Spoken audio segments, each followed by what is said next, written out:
ఈ రెండవ సెషన్ లో మనము ఆ దేవుడు ఆ అన్మ్యూట్ చేయండి. దేశములను పరిపాలనను ఎలా ప్రారంభం అవటాన్ని అనుమతించాడో మనం చూస్తాం. కొన్ని వ్యవస్థలు దేవుడు అనుమతించడాన్ని మనము చూస్తాం. మనము పౌర వ్యవస్థ లేదా పౌర అధికారము లేదా పౌర పరిపాలన మన నోవహు కాలంలో కొనసాగినట్లుగా మనం చూసాము గడిచిన సెషన్ లో. ఈ భాగంలో మనం ఏం చూడబోతా ఉన్నామంటే, మనము 9వ అధ్యాయం వరకు నోవహు యొక్క పరిపాలన, నోవహు యొక్క దుర్గం చూస్తాం. 10వ అధ్యాయంలో మొదటిసారి మనకి దేశములు అనే పదము కనబడుతుంది. 10వ అధ్యాయంలో మొదటిసారి దేశములు అనే పదాన్ని మనము మన బైబిల్లో మనం గమనించగలం. దేశములు అనే వ్యవస్థ 10వ అధ్యాయంలో ప్రారంభించబడటాన్ని మనము చాలా స్పష్టంగా గమనించవచ్చు. మొట్టమొదటి రాజు నిమ్రోదు మనం చూస్తాం. నిమ్రోద్ అనే వ్యక్తి ఒక వేటగాడని మనం చూస్తాము. ఆయన మొట్టమొదటి రాజు అని మనం ఎందుకంటా ఉన్నామంటే, ఆయన ఒక సపరేట్ రాజ్యాన్ని స్థాపించడానికి ప్రయత్నం చేస్తాడు. నోవహు కాలంలో తన కుటుంబానికి, అంటే నోవహుకి, తన బిడ్డలకు, బిడ్డల బిడ్డల తరానికి ఒక ప్రత్యేకమైన పరిపాలనా విధానంలో కొనసాగించడాన్ని దేవుడు అనుమతించడాన్ని చూస్తాము. పౌర పరిపాలన, అది సివిల్ గవర్నమెంట్. కానీ నిమ్రోదు దగ్గరికి వచ్చేటప్పటికి దాదాపుగా నిమ్రోదు కాలంలో మనం చూసే ఒక కొత్త మార్పు ఏంటంటే, నిమ్రోదు అధికార వికేంద్రీకరణ కాకుండా ఒక సెంట్రలైజ్డ్ గవర్నమెంట్ స్టార్ట్ చేయాలని ప్రయత్నం చేస్తాడు. నిమ్రోదు కాలంలో స్కాటర్ అయిపోకుండా ఒకే చోట మనం ఉందాము, ఒకే చోట కలిసి ఉండటానికి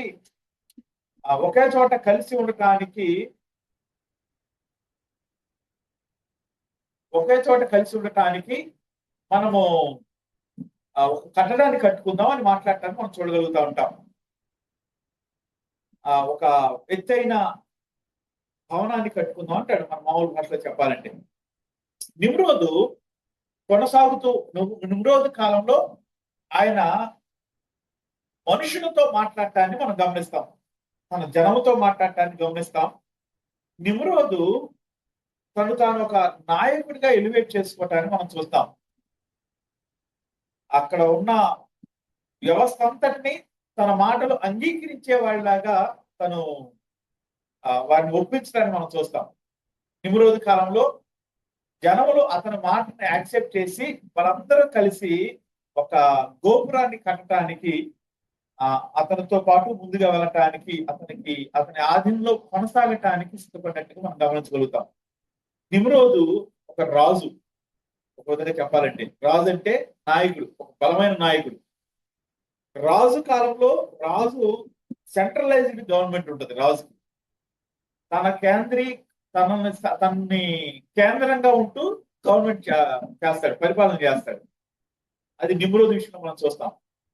తను నిర్ణయం తీసుకుంటాడు, అది ప్రజలు ఒప్పుకునేలాగా లేదా యాక్సెప్ట్ చేసేలాగా, ప్రజలు అమలు చేసేలాగా చేస్తాడు. తన నిర్ణయాన్ని మనుషులు అమలు చేసేలాగా చేస్తారు. ప్రజలకు జస్ట్ యాక్సెప్ట్ తప్ప వేరే ఆప్షన్ ఉండదు. అక్కడ ప్రజలకు రాంగ్ థింగ్స్ ని, ఒక తప్పుడు వాగ్దానాలు చేసి, ఆ తప్పుడు వాగ్దానాలు కలర్ఫుల్ గా ఉండేలాగా వారు చూసేలాగా చేసి తన మాటలకు అంగీకరించేలాగా నిమ్రోదు చేయగలుగుతాడు, సక్సెస్ అవుతాడు. ఒక విధంగా చెప్పాలంటే దేవుని యొక్క పరిపాలనా విధానానికి వ్యతిరేకమైన పరిపాలనా విధానాన్ని నిమ్రోదు ప్రారంభించాలటం ఉండి మనం గమనించగలుగుతాం. నిమ్రోదు ఒక మనుషుల యొక్క శ్రమను, మనుషుల యొక్క కష్టాన్ని ఒక సెంట్రలైజ్డ్ ప్లేస్ తీసుకొచ్చి, మనము గొప్ప వాళ్ళగా ఉంటాము అని వాగ్దానం చేసి, ఆ వాగ్దానాన్ని వారు నమ్మేలాగా చేసి, తన గొప్పతనాన్ని అనేకులు గమనించినట్లుగా, గుర్తించినట్లుగా గోపురాన్ని కట్టడానికి సిద్ధపడతాడు. కానీ మనము ముందు నుంచి చూస్తున్నట్టుగా దేవుడి యొక్క పరిపాలనా విధానం వేరే. తర్వాత సెషన్స్ లో లేదా బైబిల్లో తర్వాత అధ్యాయాల్లో, గ్రంథాల్లో మనం చూస్తా ఉన్నప్పుడు దేవుని యొక్క పరిపాలనా విధానం వేరుగా ఉంటుంది. దేవుని యొక్క పరిపాలన ఒక ఉన్నతమైన పరిపాలన. దానికి వ్యతిరేకంగా నిమ్రోదు తన రాజ్యాన్ని స్థాపించాలని అనుకున్నప్పుడు, స్థాపించడానికి ప్రయత్నం చేసినప్పుడు దాన్ని తొలగించడానికి లేదా దాన్ని ఆపటానికి దేవుడు భూమి మీదకి వచ్చినట్టుగా మనం చూస్తాం. దేవుడు జోక్యం చేసుకుంటాడు. ఏక వ్యక్తి పరిపాలన, కేంద్రీకృత పరిపాలన దేవుని యొక్క పరిపాలనకు వ్యతిరేకమైనది కాబట్టి దేవుడు ఆ స్థలంలో ఆ పరిపాలనను లేదా ఆ బాబేలు యొక్క గోపుర స్థానాన్ని దేవుడు డిస్టర్బ్ చేసినట్టుగా మనం గమనించగలుగుతాం. దేవుడు తన పరిపాలనకు వ్యతిరేకంగా నిమ్రోదు పరిపాలన అక్కడితో ముగియటాన్ని మనం గమనించగలుగుతాం. అక్కడ భాషలు తారుబారైనాయి, కమ్యూనికేషన్ పోయింది. కలిసి ఉన్న ప్రజలు రకరకాల భాషల ఆధారం చేసుకుని రకరకాల జనాంగాలుగా విడిపోవటాన్ని మనం చూస్తాం. భూమి అంతా స్కాటర్ అవటాన్ని మనం చూడగలుగుతాం. దీనికి పూర్తిగా వ్యతిరేకంగా ఏ భాషలు అయితే వచ్చినాయో ఆ భాషల వల్ల మనుషులు విడిపోయి అనేక రాజ్యాలుగా జనాంగాలుగా అయిపోవటాన్ని మనం చూస్తాం. ప్రత్యేకంగా చెప్పాలంటే భాషల ఆధారంగా మనుషులు విడిపోవటాన్ని మనం చూస్తాం.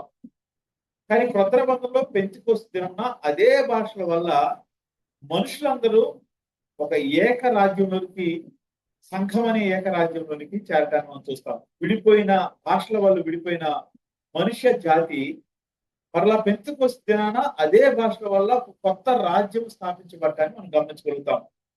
ఆ వాక్యము చాలా క్రమబద్ధంగా దాని యొక్క వ్యత్యాసాన్ని మనం గమనించగలం. ఇక్కడ నిమ్రోదు కాలంలో దేవుడు నిమ్రోదు ఏర్పాటు చేయాలనుకుంటున్న సెంట్రలైజ్డ్ గవర్నమెంట్ ని లేదా డిక్టేటర్షిప్ గవర్నమెంట్ ని దేవుడు దాన్ని డిస్టర్బ్ చేయడాన్ని, దేవుడు ఆ పరిపాలనని అంతం చేయడాన్ని మనం చూడగలుగుతాం.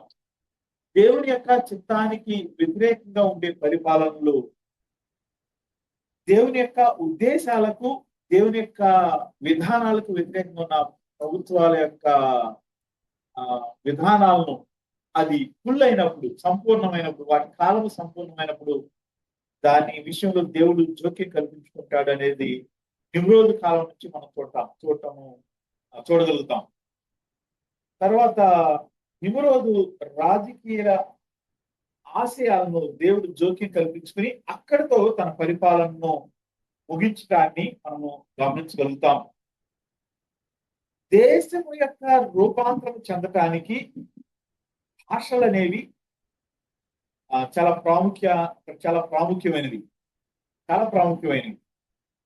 ఒక కామెంటేటర్ అంటాడు లేదా బైబిల్ పండితుడు అంటాడు, భాషలు అంటే మనం మాట్లాడేది మాత్రమే కాదు, మనము కమ్యూనికేట్ చేయడానికి వాడేది. భాష అనేది మనము ఒక విషయాన్ని కమ్యూనికేట్ చేయడానికి వాడదాం. అందరికి తెలిసిందే ఆ విషయం. కొత్త భాషలు అని మార్కు సువార్తలో దేవుడు ఎలా దేని గురించి, సంఘం గురించి మాట్లాడతాడో, ఈ కొత్త భాష ఏంటంటే మనము మన జీవితం ద్వారా మనుషులకు కమ్యూనికేట్ చేయటం, దేవుణ్ణి కమ్యూనికేట్ చేయటం. రక్షించబడిన విశ్వాసులు ఒక కొత్త భాష మాట్లాడతారని అక్కడ వాగ్దానం చూస్తాం. మార్కు సువార్త 16వ అధ్యాయం చివరి భాగాల్లో మార్కు సువార్త 16వ అధ్యాయంలో మనం చూస్తాం. రక్షించబడిన విశ్వాసులు కొత్త భాషలో మాట్లాడతారని.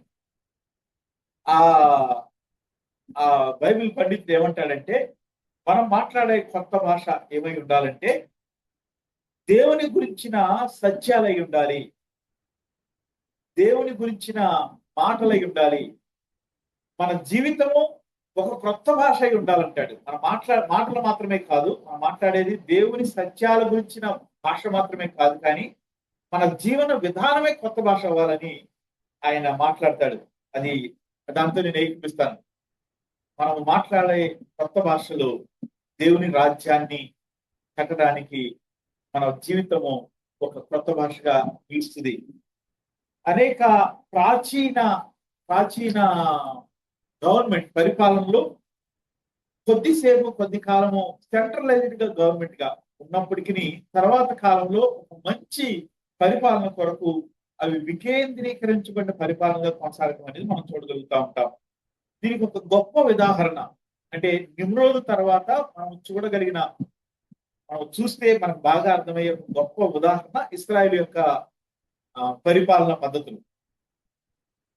మోషేని మనము చూసినప్పుడు, మోషే కాలంలో మనం చూసినప్పుడు ఆయన ఒక్కడే పరిపాలన చేయడానికి ఐగుప్తులో నుంచి ఇస్రాయేల్ బయటకు వచ్చిన తర్వాత ఆయన ఒక్కడే గవర్నమెంట్ ని కొనసాగించడానికి ప్రయత్నాన్ని చేయడం మనం గమనిస్తాం.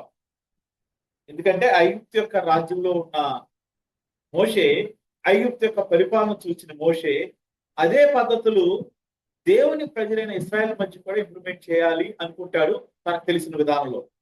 కానీ దేవుడు అక్కడ ఎలాంటి విధానాన్ని పరిచయం చేశాడో మనందరికీ తెలుసు. అక్కడ 50 మందికి 100 మందికి ఒక్కొక్క నాయకుడు ఏర్పాటు చేయబడతాడు. వాళ్ళ ద్వారా దేవుడి యొక్క పరిపాలన ముందుకు కొనసాగడానికి మనం గమనించగలుగుతాం. మోషేకి దేవుడు ఇచ్చిన మాటలు, పరిపాలన విధానాలన్నీ కూడా చివరి వ్యక్తి వరకు ఒక 50 మంది వరకు నాయకుడి ద్వారా వెళ్ళటాన్ని మనం చూడగలుగుతాం. ఇది ఒక ప్రత్యేకమైన విధానం. ఈ విధానం కొన్ని వందల సంవత్సరాలు కొనసాగింది. ఇశ్రాయేలుకి రాజు లేడు, రాజులు ఉంటారని దేవుడు చెప్తాడు, కానీ రాజ్య వ్యవస్థ దేవుడి చిత్తం కాదు అన్నట్టుగా మనకి చాలా స్పష్టంగా అర్థమవుతుంది. వీళ్ళు సమూయేలు బాధపడినప్పుడు దేవుడు అంటాడు, వారు నిన్ను కాదు నన్నే తృణీకరించాడు అంటాడు. కారణం ఏంటంటే ఇశ్రాయేల్ అందరూ సమూయేలు దగ్గరికి వచ్చి, అయ్యా మాకు రాజులను ఏర్పాటు చేసుకుంటాము, వారు మాకు ముందుగా ఉండి యుద్ధం చేస్తారని అడుగుతారు. అప్పుడు దేవుడు అంటాడు, వారు సమూయేలు నిన్ను కాదు వాళ్ళు తృణీకరించింది, నన్నే తృణీకరించారు అంటారు. కారణం ఏంటంటే అప్పటి వరకు ప్రతి యుద్ధాన్ని దేవుడే ముందుండి నడిపించాడు. దేవుడి స్థానంలో ఒక మనిషి రాజుగా ఉండాలని ఇశ్రాయేలు కోరుకుంటా ఉన్నారు. సరే, దానికి తర్వాత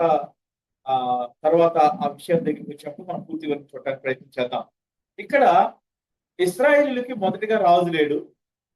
ఇశ్రాయేల్ యొక్క సిస్టంలో, న్యాయ వ్యవస్థలో వాళ్ళకి ఆజ్ఞలు ఇవ్వబడటాన్ని మనం చూస్తాం. 10 ఆజ్ఞలు అనేవి ఒక విధంగా చెప్పాలంటే కాన్స్టిట్యూషన్ ఉండే ప్రియాంబుల్ లాంటివి, ముందు మాట లాంటివి. మామూలుగా చెప్పాలంటే ఈ 10 ఆజ్ఞలు అనేవి శిక్షించటానికి ఇవ్వబడినవి కాదు. ఈ ఆజ్ఞ దాటితే మీకు శిక్ష అని చెప్పటం కొరకు కాదు, కానీ ఈ 10 ఆజ్ఞలు అనుసరించి కొనసాగుతున్నప్పుడు దేవుని రాజ్యము, దేవుని పరిపాలన విధానము మనుషులు చూడగలుగుతారనేది 10 ఆజ్ఞలు గైడ్ లైన్స్ గా ఇవ్వబడి. మోషే ద్వారా పరిపాలన వికేంద్రీకరించబడింది. మోషే ద్వారా దేవుడు 10 ఆజ్ఞలు ఇస్తా ఉన్నాడు. ఈ 10 ఆజ్ఞలు, మొదటి ఆజ్ఞ నేను తప్ప వేరే దేవుడు ఉండకూడదు, ఆయన మాత్రమే దేవుడు. అది మొదటి ఆజ్ఞగా మనం అర్థం చేసుకోవచ్చు. ప్రతి విగ్రహ ఆరాధనకు అది దేవునికి ఇష్టము లేనిదని, కేవలము ఒక్క దేవుడు మాత్రమే ఆరాధించాలని చెప్తా ఉంది. అది ఒక మంచి పరిపాలనకు దేవుడిచ్చిన ఒక మొట్టమొదటి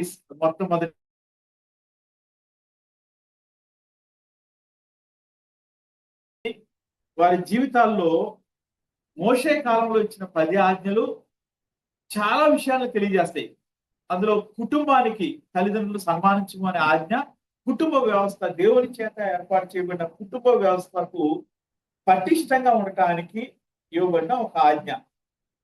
దేవుడు కుటుంబం అనే వ్యవస్థను ఎలా వాడుకుని పరిపాలన ముందుకు కొనసాగించబోతా ఉన్నాడో మనం దీంట్లో అర్థం చేసుకోవచ్చు. కుటుంబానికి దేవుని యొక్క మనస్సులో, లేదా కుటుంబానికి దేవుని యొక్క హృదయంలో చాలా ఉన్నతమైన స్థానం ఉంది. అది అందుకనే కుటుంబ వ్యవస్థతో మనము బైబిల్ ప్రారంభించబడుతుంది. ఈ చదువు, అదే ఎడ్యుకేషన్ సిస్టమ్ ఏదైతే ఉన్నదో, ఇశ్రాయేల్ యొక్క ఎడ్యుకేషన్ సిస్టము అధికారులకు ఇవ్వబడలేదు, ప్రభుత్వ అధికారం చేతిలో పెట్టబడలేదు. ప్రభుత్వం యొక్క బాధ్యత కాదు ఇశ్రాయేల్ యొక్క ఎడ్యుకేషన్ సిస్టమ్. ఇశ్రాయేల్ యొక్క ఎడ్యుకేషన్ సిస్టమ్ అనేది అది కుటుంబంలో ప్రారంభమవుతుంది.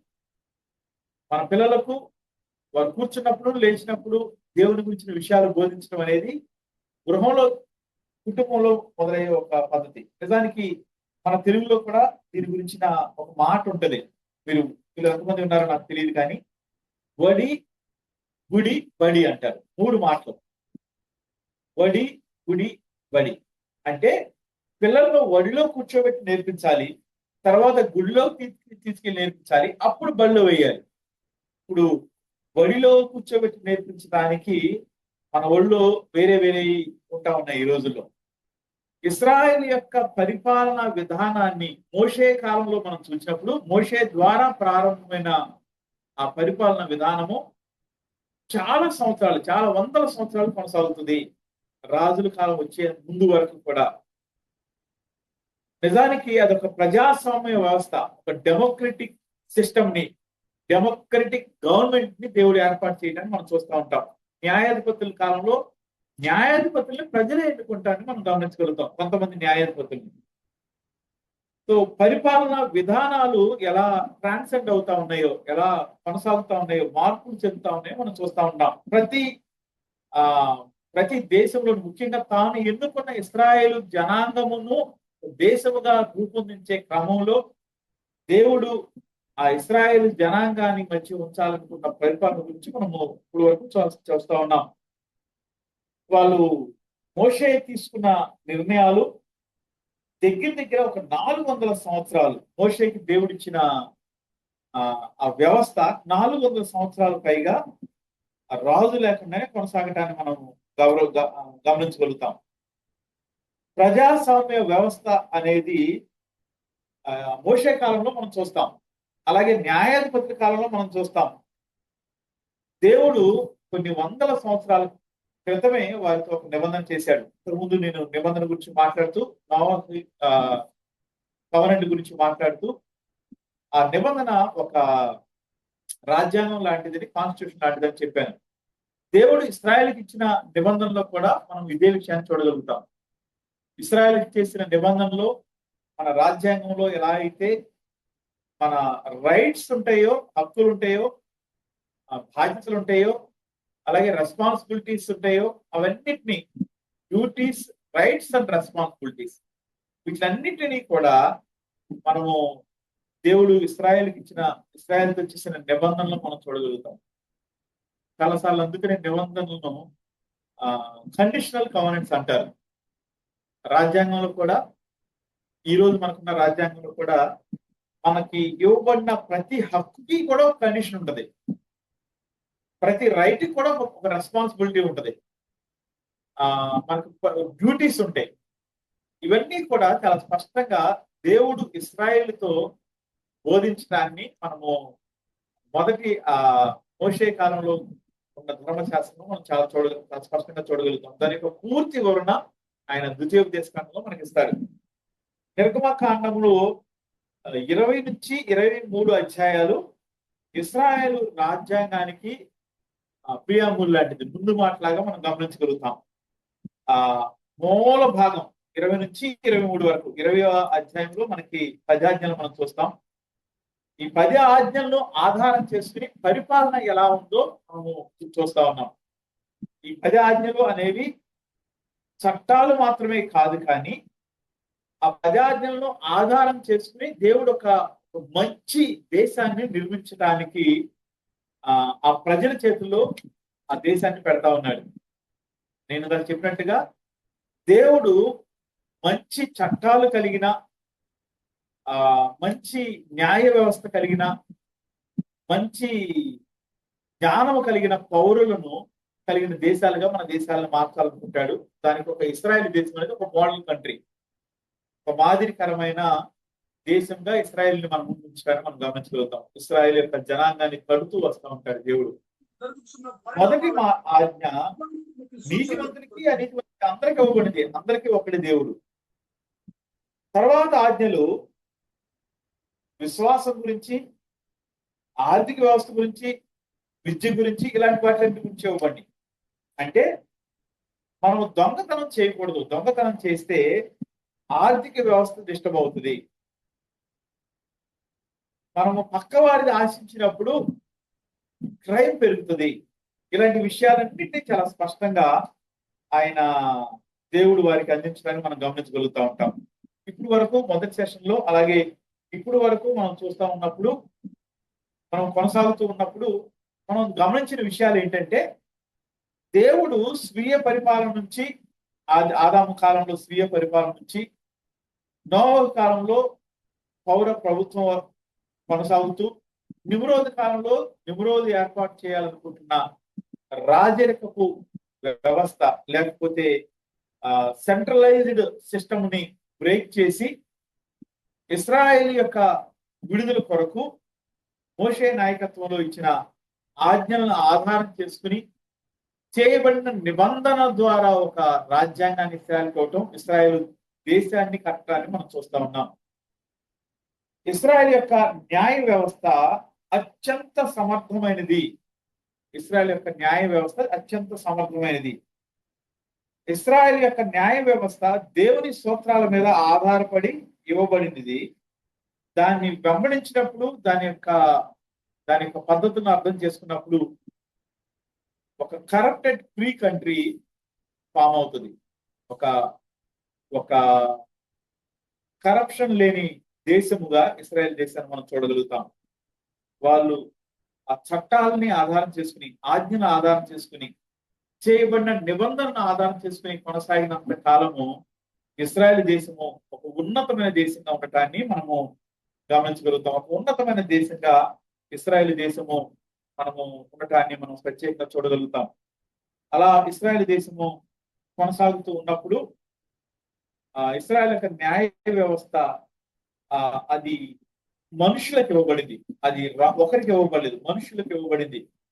వారు చిన్న చిన్న విషయాల్లో వారి స్థానికంగా ఉండే న్యాయ వ్యవస్థ మీద ఆధారపడేవారు. చాలా పెద్ద విషయాలు మాత్రమే హైరార్కీ అయిన మోషే దగ్గరికి తీసుకురాబడతా ఉండేవి. ఇది ఇస్రాయేల్ యొక్క చట్టము లేదా ఇస్రాయేల్ యొక్క న్యాయ వ్యవస్థ ఇస్రాయేల్ ఒక నిర్మాణాత్మకంగా కట్టబడిన ఒక దేశంగా మార్పు చెందడాన్ని మనము చూడగలుగుతాం. ఇది రెండవ సెషన్ గా మనం చూడగలుగుతాం. దీన్ని కొంచెము ముందుకు తీసుకెళ్ళినప్పుడు ఇస్రాయేల్ యొక్క న్యాయ వ్యవస్థ పరిపాలన గురించిన మరికొన్ని విషయాలు మనం చూడగలుగుతాం.